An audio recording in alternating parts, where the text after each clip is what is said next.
បាទនេះសូម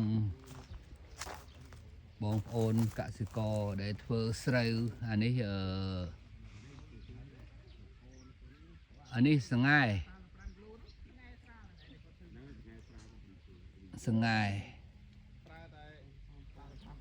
នេះខាងជីសញ្ញាក្បាលតម្រៃបាទនេះស្រូវនេះបាន60ថ្ងៃចាប់ដើមចេញផ្លែបាទនោះ banner ថ្ងៃមុនបានថតម្ដងហើយថ្ងៃបាច់ដំបង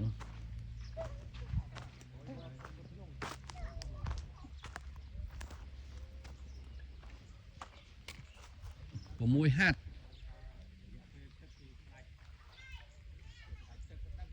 បាទ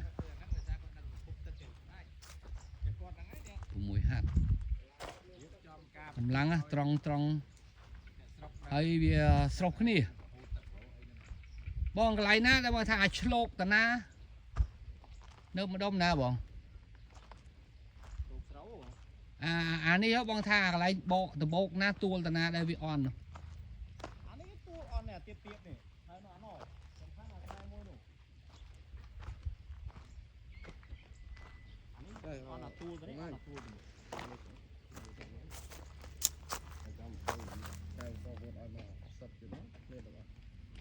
ព្រីមហ្នឹងនេះតែនៅដើមមកនេះអត់ទូនេះទេវាអត់ដូចគ្នាទេបងក្នុងចង្កោដីខុសគ្នាថា50ម៉ែត្រហ្នឹងស្រូវខុសគ្នាដែរវាដី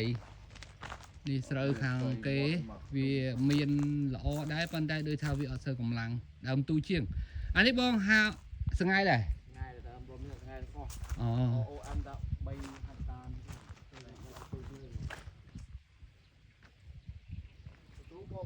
បងនៅពេញបន្លែហ្នឹង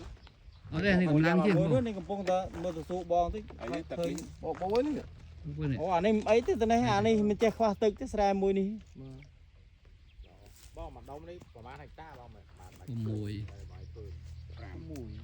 ចង់និយាយថាណាតដឹងស្រែគេចូលរាប់100ហិកតានោះស្រែគេអានេះធ្លេទៅដល់បើនិយាយធ្វើវាទៅដល់នោះហើយវិញបងអើយសាជ្រៃសាជ្រៃហើយទៅសួរគាត់អស់មិន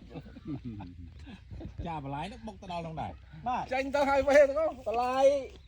N3 ទាំងឈើតបងថាហ្នឹងអាហ្នឹងបុកទៅតែក្រៀមបងរីគ្រូបង្រៀនណានេះស្រូវគំរូ